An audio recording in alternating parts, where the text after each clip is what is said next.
Boa noite a todos. Que a paz, que o amor de Jesus possa ser presente na nossa vida. E que nós possamos sempre ter a bondade no coração, a mansuetude, a paciência, a tolerância, para escutar, né, a voz da espiritualidade, nos orientando, nos amparando e nos confortando.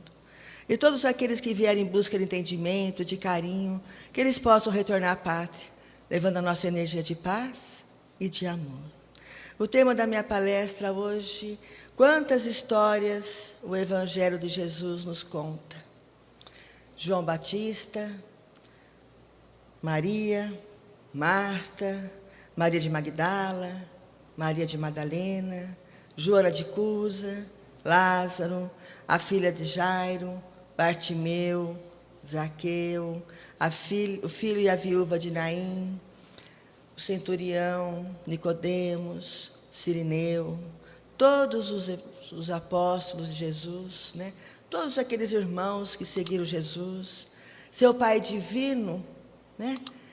Seu pai terreno, José, sua mãe, Maria Santíssima, a mãe divina, a mãe da humanidade, cheia de amor e cheia de graça. Quantos ensinamentos, quantos exemplos. Jesus nos olhava com os olhos do coração, com a mansidão no coração. Quando ele chegava pertinho de nós, a energia tomava conta de todo o nosso sentimento. Eu falo nós porque nós somos aqueles daquela época, né? Numa caminhada evolutiva. Quantas e quantas encarnações. E hoje, Jesus ainda continua olhando para cada um de nós com os olhos do coração.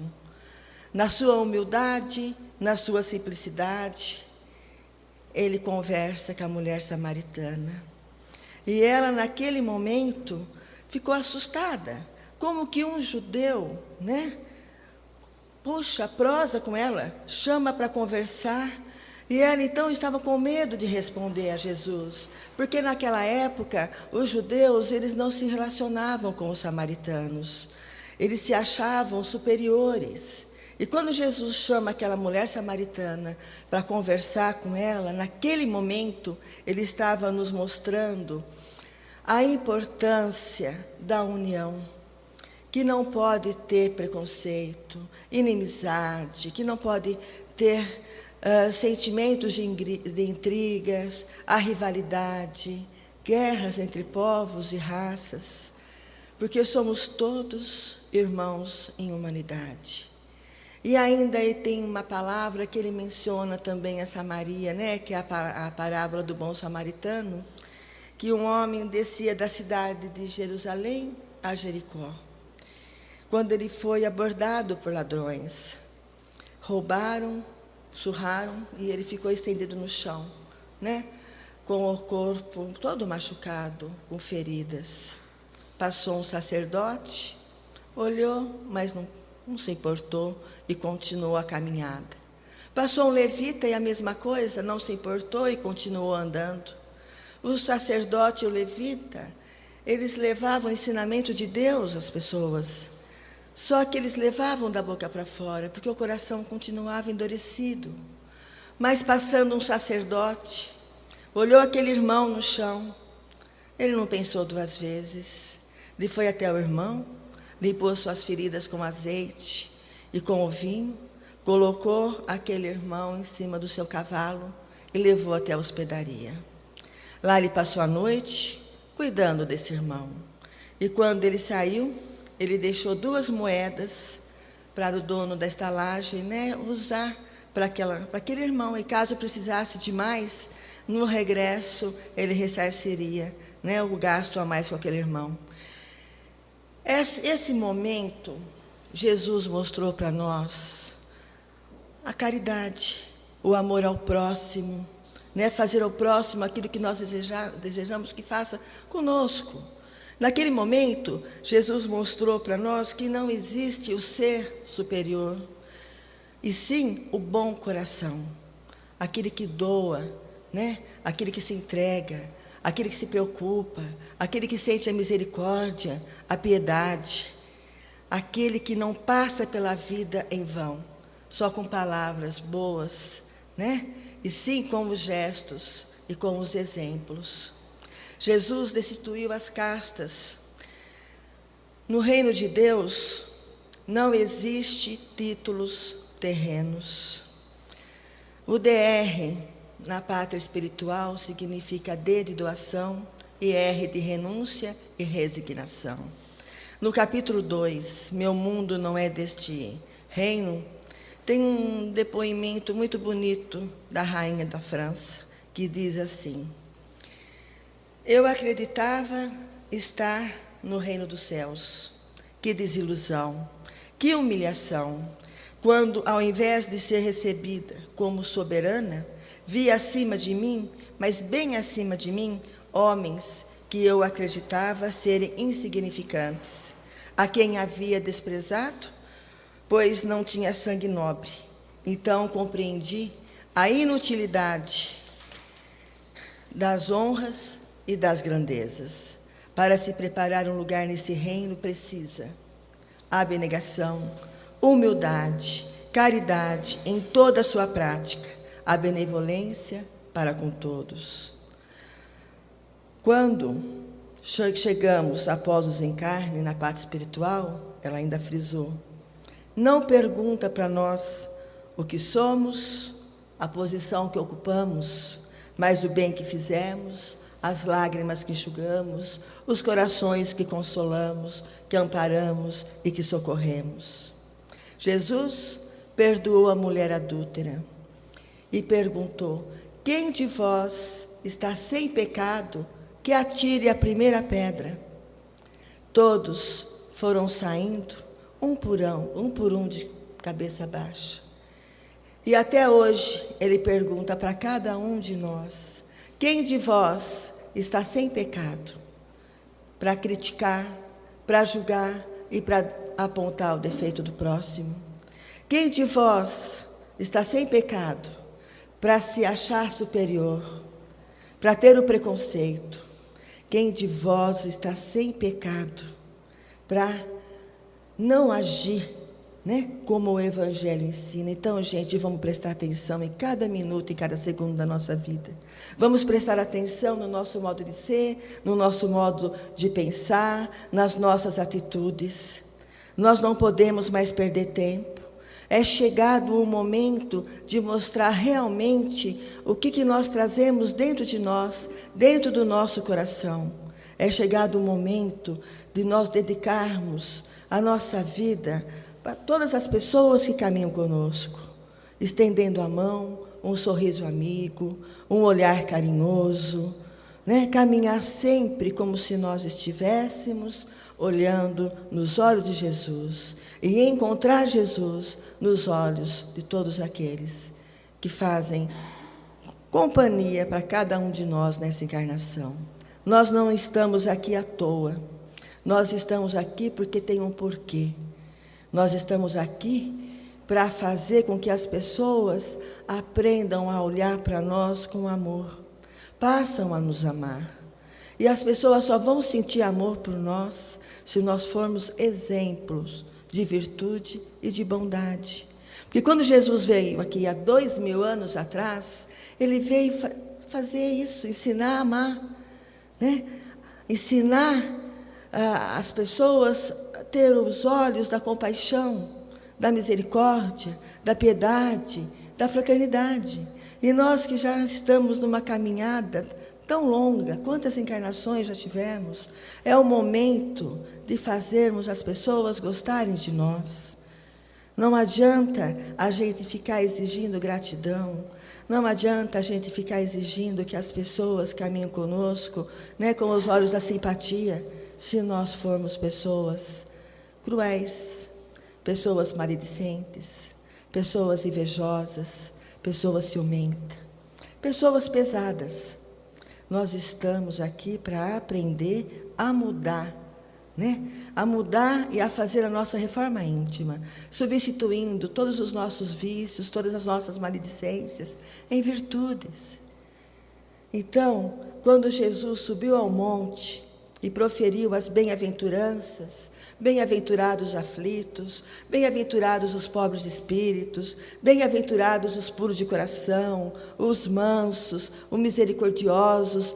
Naquele momento, ele estava trazendo para nós a esperança, o conforto e a fé, nos mostrando que nós não estávamos sozinhos, né? Que ele ia estar presente na nossa vida, cada minuto, cada segundo, principalmente nas horas mais doloridas.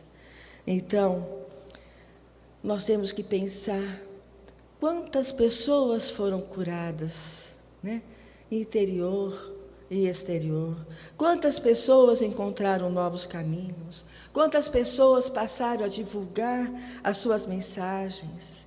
Os evangelistas nos contam que muitos se atiravam a seus pés, rogando conforto, né, e a cura das suas enfermidades, que muitos queriam tocar sua túnica, tamanha era a fé, porque sentiam que só de tocá-lo já iriam receber a cura. Como nós temos uma passagem linda da mulher hemorroísa, 12 anos doente, né? 12 anos com as pessoas olhando para ela com o preconceito, 12 anos passando humilhações, mas ela tinha um coração bondoso. E ela nunca respondia e retribuía nada de ruim que as pessoas falavam para ela. Mas um dia ela ficou sabendo que tinha um Messias, e que esse Messias curava, e que ele estava perto da sua cidade. Ela se encheu de fé, de coragem, e foi no meio da multidão, porque até então ela vivia afastada de todos e de tudo. E quando ela começou a entrar na multidão, que ela começou a ouvir aquela voz serena, meiga, foi tomando conta, né, aquela energia dela, e o coração dela começou a bater mais forte, e ela foi aproximando daquele homem sereno, meigo, que era pura luz. E foi entrando, de repente, ela sabia que ela não precisava conversar com ele, era só tocá-lo. E assim fez. Tocou na sua túnica. Naquele mesmo momento, Jesus disse para os seus discípulos: uma energia saiu de mim. Olhou para ela e disse: a sua fé te curou. Então, olha que exemplo lindo. Quantas vezes nós nos sentimos assim tão desesperados, né? Quantas vezes nós estamos com uma enfermidade achando que não vamos ter a cura.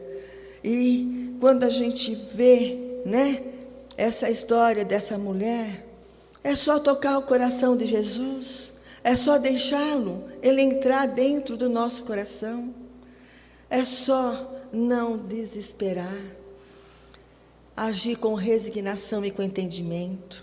Nada que acontece conosco é por acaso, tudo tem um porquê e tudo tem o seu merecimento. Então, nunca blasfemar: eu não mereço passar por isso, eu sou uma pessoa boa, já escutei tanto isso. Como não merece?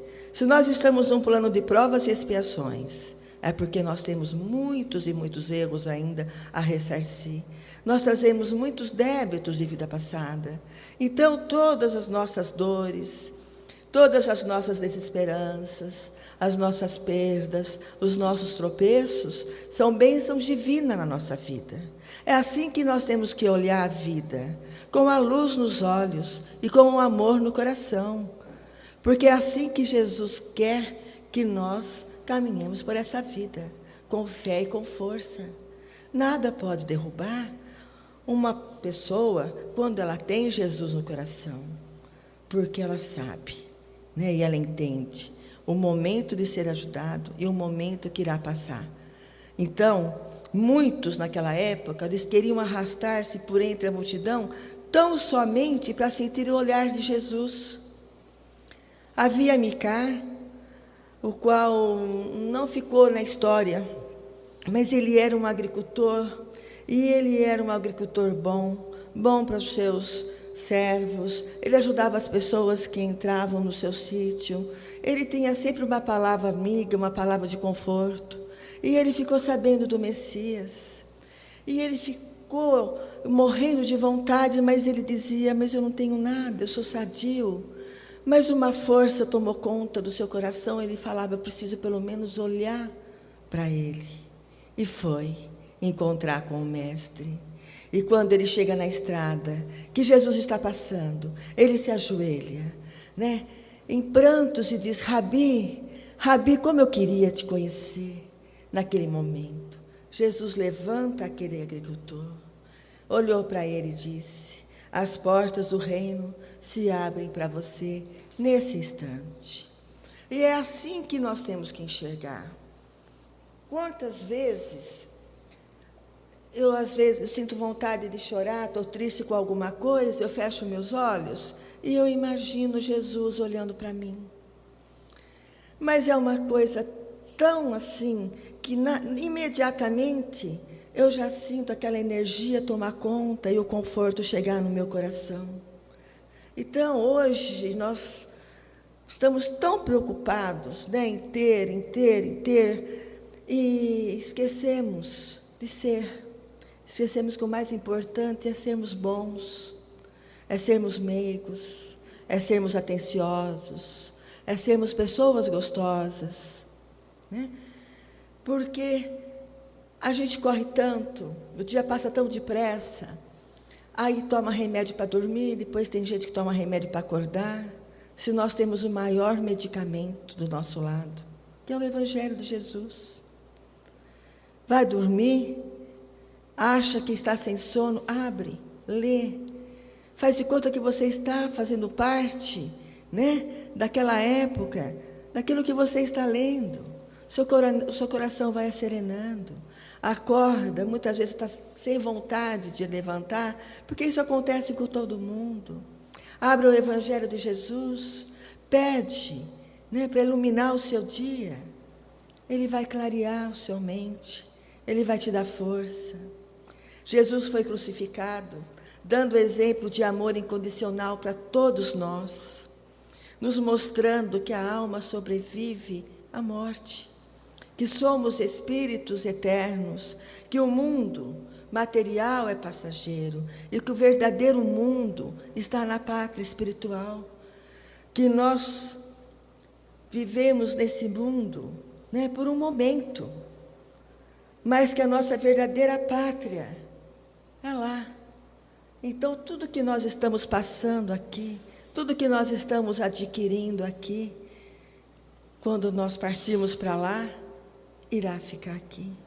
Nós só vamos levar o que nós temos dentro de nós, dentro do nosso coração. Essa é a mala. E essa mala tem que estar cheia de virtudes, cheia de caridade, cheia de bondade, para poder presentear Jesus. Ter o coração sempre com a gratidão, dando valor nas pequenas coisas e importando muito mais com as pequenas coisas. Jesus, quando ele apareceu para Maria de Madalena e para os discípulos, depois do desencarne, foi necessário para solidificar-lhe a fé que até então era tão vacilante. Os discípulos receberam os seus ensinamentos, testemunharam as suas obras, depois assistiram sua prisão e o seu suplício, viram-o expirar pregado na cruz, ajudaram a carregar o seu corpo morto. Então, eles não podiam alimentar a esperança e nem ter dúvidas de que realmente Jesus tinha morrido.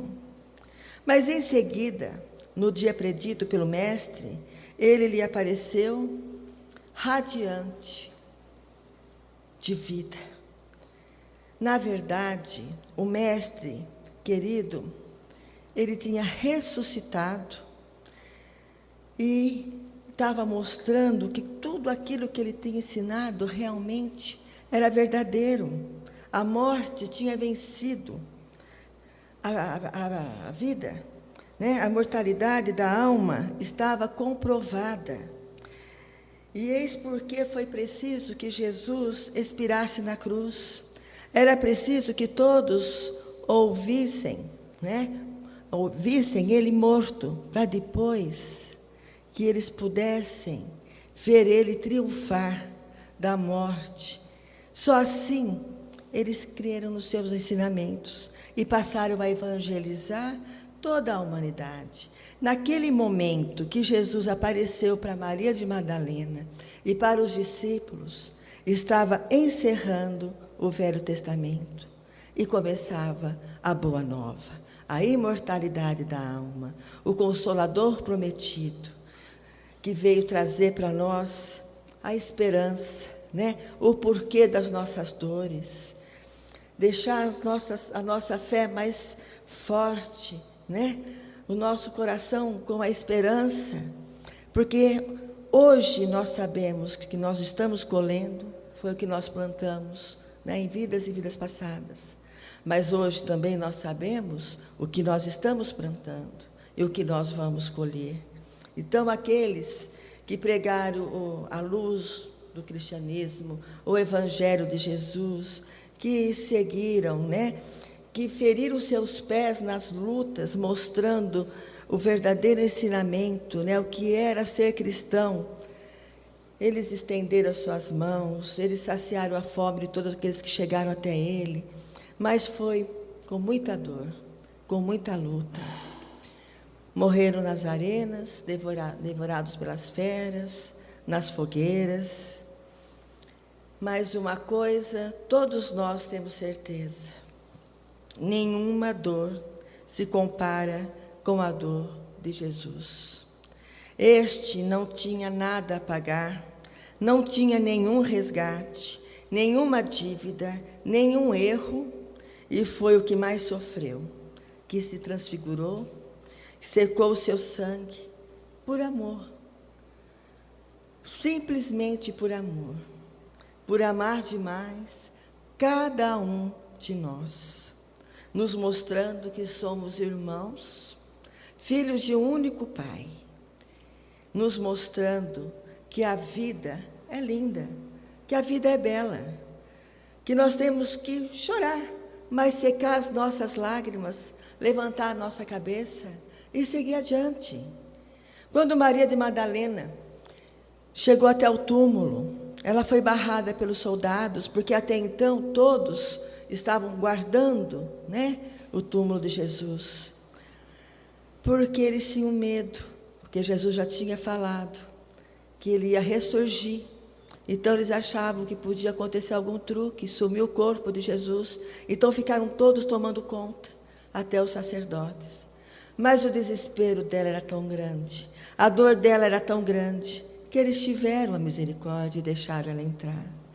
Só que a hora que ela chega, que ela vê o túmulo de Jesus vazio, ela ficou tão desesperada. Aonde foi parar o corpo do meu mestre? Aonde foi parar o corpo de Jesus? De repente ela escuta uma voz: Maria, Maria. Ela parou, falou: mas é a voz do meu mestre. O corpo estremeceu, o coração disparou, mas é a voz do meu mestre. E ela olha para trás e ela vê Jesus. Naquele momento que Jesus disse: Maria, Maria, ele não estava chamando apenas Maria de Madalena, mas sim a todos nós, dizendo para todos nós: eu estou aqui, eu sempre vou estar presente na sua vida, na vida de vocês. Caminhem, viva e continuem.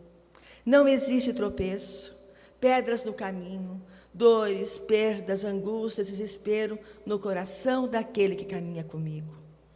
Porque eu sou o caminho, a verdade e a vida. Quem caminha comigo nunca está sozinho. E é através de mim que chega até ao Pai.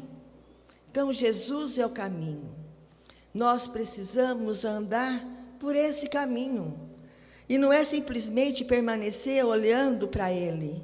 Não adianta dizermos que as palavras de Jesus são maravilhosas, se não as exemplificarmos e empregarmos em nossa vida. Porque Ele nos disse: vós sois luzes, vós sois o sal da terra, prontos para dar sabor e iluminar a vida de todos aqueles que chegam até vós. E disse isso para toda a humanidade. Mas nós espíritas, que estamos tentando, né, nos preparando para exemplificar o seu Evangelho. Nós espíritas que estamos estudando, que estamos tentando, né, passar para as pessoas o pouco que nós sabemos, somos os trabalhadores da última hora. Porque o Espiritismo é uma doutrina de grandeza divina, é a restauração do Evangelho de Jesus, é a renovação definitiva para o futuro espiritual, é a comunhão de sentimentos, de fraternidade, de solidariedade, de indulgência, de benevolência. O Espiritismo, o Consolador prometido por Jesus. E se nós já estamos dentro dessa doutrina, se nós já estamos tentando mudar a nossa caminhada para o caminho do bem, é porque nós já temos o merecimento e a capacidade de entendimento. Então, há muito que foi dado, muito será cobrado. A nossa responsabilidade é muito grande. Então, nós devemos vigiar a nossa própria vida. Nós devemos disciplinar as nossas emoções, cultivar as virtudes cristãs. Porque nós espíritas sabemos que viemos servir Jesus, trabalhar por Jesus, ensinar em seu nome, curar em seu nome e, principalmente, exemplificar e vivenciar o seu amor. É difícil, nós sabemos, não é fácil seguir Jesus, não é fácil seguir os seus ensinamentos, mas é para isso que nós estamos aqui, é para isso que nós estamos encarnados. Então, vamos disciplinar e fazer a nossa reforma íntima. Ao deitar, vamos imaginar o que nós fizemos durante o dia. Será que eu fiz tudo certo? Será que eu fui grosso com alguém? Será que eu contei alguma mentira? Né? Será que eu contei alguma vantagem? E fazer uma análise de tudo o que nós fizemos, para que no amanhecer nós possamos consertar o que nós fizemos de errado. Porque essa é a oportunidade que Deus nos dá todo dia, a oportunidade de um recomeço, né? De mudar. Então, se nós fizermos alguma coisa de errada, não precisa ficar triste, não precisa ficar desesperado, é só corrigir. Então, aprendendo a nos colocar no lugar do próximo e seguindo o maior mandamento dele, que é amar a Deus sobre todas as coisas e ao próximo como a nós mesmos. Tem uma passagem no livro Feixe de Luz, tão bonita, que na época de Jesus, quando ele estava fazendo as peregrinações todas, curando, amparando, confortando, ensinando, havia um jovem que morava na Judéia, chamado Davi. E esse jovem, ele nascera sadio, tivera uma infância saudável e uma juventude cheia de prazeres e divertimentos, porque ele era bonito, ele era forte. Então, ele atraía as pessoas, ele atraía as paixões, né? E ele vivia, então, só no divertimento. Mas chegou um dia, ele acordou com dores nas pernas e uma fraqueza nas pernas. A dor foi aumentando e ele não conseguia ficar de pé. Ele não conseguia mais sair do leito. O dia foi passando, a semana foi passando, os meses foi passando, e Davi não tinha forças, não conseguia. Aí, de repente, ele percebeu que realmente ele estava paralítico. E a tristeza tomou conta, a angústia tomou conta, o desespero. Ele começou a ser uma pessoa amarga. Mas o tempo foi passando e Davi tinha um coração bom. E ele começou a pensar, eu não tenho as minhas pernas, mas eu tenho as minhas mãos. Então ele passou a ajudar o seu irmão, Jonas, que ele era ferreiro. E ali ele passava o dia todo ajudando o irmão. E o tempo foi passando e ele foi até esquecendo que ele era uma pessoa que não podia mais usar as pernas. Mas um dia chegou um senhor e disse para ele: tem um Messias, um profeta, que faz curas. Por que você não vai até ele? Vai até ele. O homem falou, contou várias passagens de Jesus, e ele foi deitar com aquilo, foi pensando. E aquela vontade enorme de conhecer esse mestre, esse profeta. E ele então pediu para o seu irmão se podia levá-lo, né? O irmão dele falou: de jeito nenhum. Não existe milagres. Você vai começar a ter esperança novamente, você vai começar a ficar triste, vai voltar tudo a ser como você era antes. Você está tão bem, tira isso da cabeça. Mas Davi insistiu tanto, que realmente o irmão precisou concordar. Fez uma maca, improvisou uma maca, colocou Davi, amarrou Davi nessa maca e foi atrás do Messias. Chegaram à estrada e começaram a ver que tinha várias pessoas indo na mesma direção. E começaram a prestar atenção nessas pessoas e viram que eram surdos, cegos, paralíticos, né? Pessoas todas assim com uma deficiência. E todas falando desse mestre galileu que chamava Jesus de Nazaré. E foram, quando chegaram no lugar, tinha um morro, né, uma parte mais elevada, e todos começaram a chegar e ficar em volta desse morro. Quando ele olha do lado, ele vê que tinha um amigo também, paralítico, e ele começa a conversar com esse amigo. Como você chama? Eu me chamo Jacó. Você está paralítico? Ele falou: olha, além da paralisia, eu também sou cego, né? Infelizmente, eu também não consigo ver a luz do sol, a luz do dia. Não consigo ver um rosto amigo, nada. Mas, naquele momento, Davi ficou tão compadecido com aquele amigo. E ele começou a pensar: eu não posso andar somente, mas eu posso usar as minhas mãos e eu enxergo. Eu vejo as pessoas. E ele começou a olhar para aquele amigo, quando de repente começou todo mundo conversando, aquele vozerio falando, que ele olha, ele vê uns homens chegando junto com aquele homem lindo, que era pura luz, que ele olhou nos olhos de Jesus, ele ficou encantado. Jesus começou a falar todos aqueles ensinamentos, e a emoção começou a brotar no seu coração, e de todos aqueles que estavam ali. Todos ficaram parados, olhando para Jesus, sentindo aquela energia, uma alegria que eles não sabiam de onde que vinha, aquela esperança, aquela sensação deliciosa de paz. Quando Jesus acaba de falar, ele começa a curar um por um, estendendo as suas mãos. E as pessoas saíam com o coração em gratidão, gritando aleluia, obrigado, eu fui curado. E ele prestando atenção naquilo, ele olhava para o amigo ali, ai, que pena que Jacó não pode ver o rosto do Nazareno.